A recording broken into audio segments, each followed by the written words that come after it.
Okay, here I go. I'm actually going to do this Awoken uh, sort of sketchbook tour. This is the first Awoken notebook. There is a second, but it's not done, so you all don't get to see that. And I have this, the beautiful spoiler block paper that I'm going to slide in between pages of the books if I know there is a spoiler on those pages. The earliest content in the book is probably non-canon now, minus certain characters' existences and things. Um, so, woo! This is really hard to do with one hand. At some point, I intend to do something fun here. Hold on, I might need something to hold that down. I have a random box of hair ties, which, mind you, I have not been using as hair ties.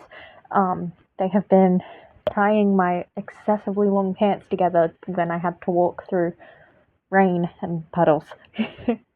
Okay, so the notebook. This is pretty much how the logo has always looked. Since I made this back in 2014. I might update it a bit whenever I eventually get to animating it. But yeah. So, first page. So this was just when I decided to start doing it. The reason I chose to start drawing was, traditionally, was because I didn't have access to a functional computer for a while. So I started this notebook last year. So these were the first drawings I did.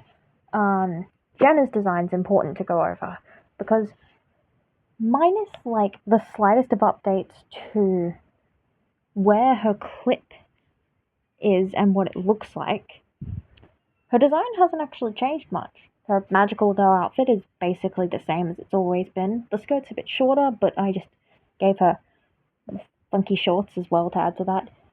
But yeah, it was mostly because back when I first created Awoken, I never got far enough into it to give Jenna a magical girl design. So when I actually got to designing her, it was a lot easier to design her. I had conventions in place somewhat.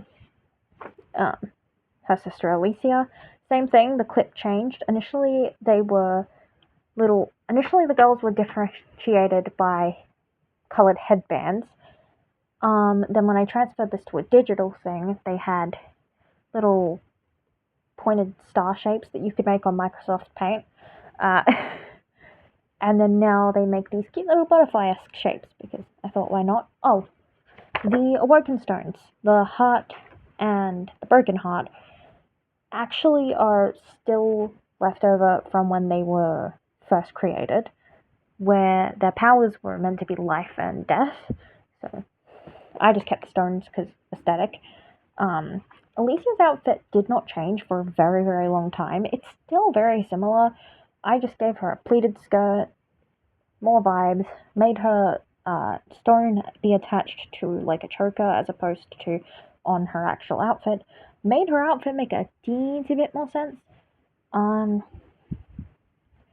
yeah, she's got electricity powers. Her rapier has always been a rapier, except back when I first created her, it was sort of shaped like a triangle handle. I don't know how she would have fought with that, but she did. This is Tana. Tana's also one of the original three. So originally we had Jenna, Alicia, and Tana, and they were the original three characters that were in the story. She's changed a fair bit from the original version, but it's more been not her personality necessarily, but certain other aspects of her character. Funnily enough, her hair color, which they aren't colored here, but her hair color is still the same red that it used to be, because I had a marker with a very specific shade of red, and I used that marker to color Tana's hair in the original version, and then when I transferred her digitally, I realized that Microsoft Paint had the exact same shade of red as a default color, so I used that. But yep, this is Tana. Her design changed heaps. It's gorgeous. I still haven't fully worked out colors for it yet. I'm probably going to do a lot of color testing digitally and in my new notebook. But yeah, her stone's always been a flower of some sort, although it has changed from being a flower with way too many fucking petals to a decent number of petals, and they're pointier. This is Asuna Kira.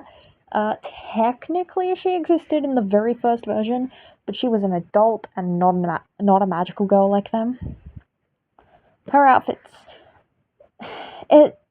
again, she wasn't a magical girl in the original version, so her outfit changed pretty drastically when she was aged down and given abilities and stuff. She was very mommy-esque.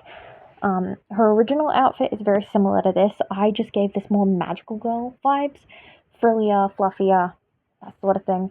Her stone was originally in her hair here, but I decided putting it on the back of her corset would actually be more fun for her design. I also made her hair fluffier as opposed to how straight it was. This is Americana. She was a new character I created for the digital version. Not much has changed. Her design's gotten a little more fun. I've added that starry aesthetic to her chest, and that was mostly for fun. Otherwise, she's cool. I like her. Haven't actually sat down to color her yet, so I haven't fully determined how similar her color scheme's going to be. Okay, so this is Anna. Technically, she also existed in the first version, but she had such a drastic change that I'm just not including it. I was debating whether I would keep certain aspects of her character a secret, and I think I will decide when I reach that point whether I show you updates that have been made to her design. But basically, since this version of Anna was created, she has always been witch-themed. The aesthetic was that she didn't want to be a witch. She initially had a staff as her weapon, but then I remembered talking to a friend, and a friend had the concept of potion bottle grenades, which come out of her hat. So she now has potion bottle grenades, which is just really fun. This is Sean McAllister. Now, I have to be very blunt and obvious with him here. I was in my Jacksepticeye phase when I made him. He was a full-on Jacksepticeye phase. That's what he was. He was Irish. He was lucky. That's his power. His stone used to be a four-leaf clover that sat on the blazer of his outfit.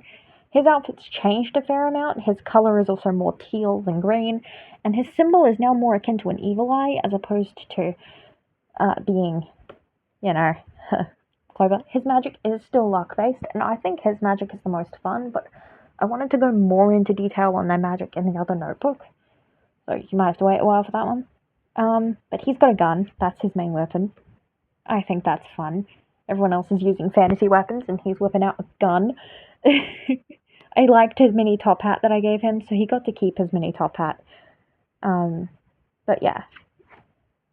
Some transformation stuff. These are just sketch concepts for transformation sequences. They're not even proper storyboards yet, just concepts. Ooh. The spoiler block. Okay. So there's some important stuff to note here. These characters are backstory characters. They appear in flashbacks. They're important. I'm not going into much more detail than that. So let's...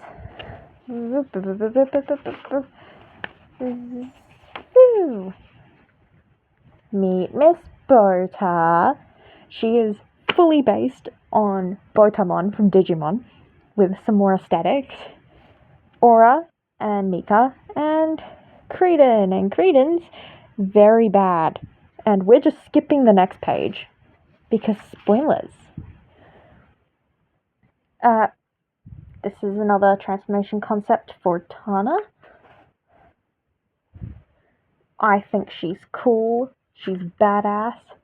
And another animation concept for Alicia. Sketches. Then these are a bunch of monster concepts, and I would write down little things about them in there to give me ideas. The fairy spawn, which is what I've determined the monsters are going to be called. They're going to be called Spawn. This mushroom is actually originally based off a mushroom character that my little sibling, she helped me make. But I decided to not make it the monster.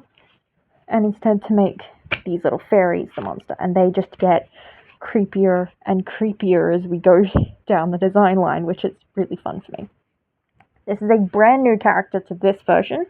This is Archer Dubois. His last name isn't in this because I hadn't given him one yet. He is Awoken Chronos, so he has time powers. His weapon is this yo-yo thing that can split apart, and it's really fun. A little puppet monster concept, which is fun, and most of the characters that you're seeing now that haven't already been shown are new. This is Emi Hiwatari, Awoken Eros, and it's not stated in this notebook, but her powers are teleportation based, which are really fun, and actually we get a younger version of her since we see her occasionally. She gets scissors. That's her husband, Kaito. I know he has water powers. I don't know what other abilities he has outside of that yet, but he's got sort of a harpoon-esque sword. Stabby stabby. Concept for like a petrification monster. Started transformation concepts for Archer, but I haven't finished it. And just some random Awoken designs. These may not necessarily be canon. So this is where I started drawing entirely in pen and not starting in pencil. And I started using this to just iterate on their designs. And I would do this for a few pages each. Differing from like person to person. And yeah. It's like a lot of fun. You can see my art style's improving as I go here.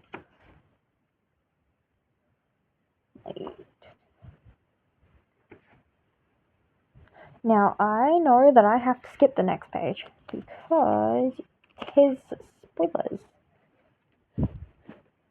But we got some Tana here. More Tana, and we got some Asuna. And obviously, because I was drawing in pen, there was a lot of, like, I just had to be confident in my lines. Like, as you can see here, that got messed up really badly. But it's what happens when you're drawing in pen. You gotta just deal with it, you know? Some Sean.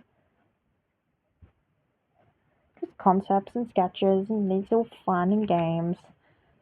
Concepts and sketches. And a Miri, who's more of a peach than an orange now, because I wanted Archer to be that bright, blinding orange color. And speaking of Archer, the guy, he's here, and he's cool, and we love him. Look at this badass. So this was just some concepts I was doing to try to work out eye shapes and things, to try and be a bit more consistent with that kind of stuff. Some, like, hand shapes. I don't know if I'll go along with being very specific, but here's some fun little movement things. Descriptions about, like, how much space each character takes up. It's like Alicia, who's very, very expressive, but takes up very little space. Tana here is basically a triangle. Some more stuff. This is the concept, which is some childhood designs for these two. It's fun. A random monster concept. Ooh, hoo, hoo, yep. Skipping. This is cute. This is fun. This is like stuff. I've got to like do this for spoilers. The spoiler block will block the entire page. And more of that, yep. But yeah, so I started iterating on their designs a bit. I aged them up.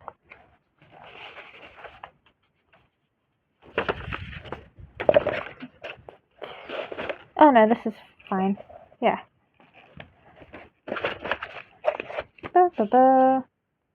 Yeah, I aged them up. Just some fun little concepts of character stuff. Some little magical concepts. This is where I decided that. So initially Jenna had an axe, but I've decided her weapon is her hat, and she uses it to, like, it transforms into different objects. These are sketches based on storyboards that I've been doing. They're rough storyboards. They'll be changed quite a lot when I get to the actual animation. And this is just a lot of random Awoken, so I have concepts for, like, silhouettes. And like I said, transforms her weapons. I decided she has Fern's staff because someone made her watch Free Run. God, and who knows who that could be. This is spoilers. That entire thing is spoilers. But, some Alicia concept. Okay. I have decided that I will show you guys what I was doing with Anna. Oops, I turned the flash on. That's actually probably good. Never mind. Didn't know you could do that. So, Anna hasn't ever been, like, in the original version, she was there to cause conflict by just being a child who was stupid. So I continued to iterate upon her design, and Anna, as she is known, does not exist anymore. You can see the progressively more gender fluid vibe I was going into, and inevitably, I created the character Daiki Amane. So Daiki is Awoken Aqua, and I've got a few pages of them. They're fun. They're 18, so they're fully an adult. Their outfit actually changes with the vibes, whatever they're particularly feeling at any given moment. Some like concepts for some more transformation stuff, and just a few sketches and things. Yeah, just sketches and stuff. It's sketches. This is fine. This is just some random Awoken spirits. Some more sketches in markers because I got some markers. And again, more sketches and markers. I was really enjoying sketching on Daiki. Daiki's fun. I fucking love drawing Daiki. Yeah, more sketches. As you can see, having a brilliant time messing around with eyes and stuff and working out details like that. Got some more eye stuff. Yeah, fun. This was in my Hollow Knight phase. Hollow Knight phase. Massive Hollow Knight phase. And some other random little Awoken with this bean as well. That works. So, yeah, that is the first Awoken sketchbook. You can see here, it's original concept 2014, and I worked on this for a year. It's been utterly insane doing this sketchbook. I have a little thing here, the whole thing's falling apart, genuinely. I do have a number 2, but that one's not done yet, obviously, so I'm not going to show that one off. I have storyboards that I've been working on, and I think I might make another video in the future where I'm primarily going through my favorite ones that aren't spoilery. I will be keeping the spoiler block because that's effective.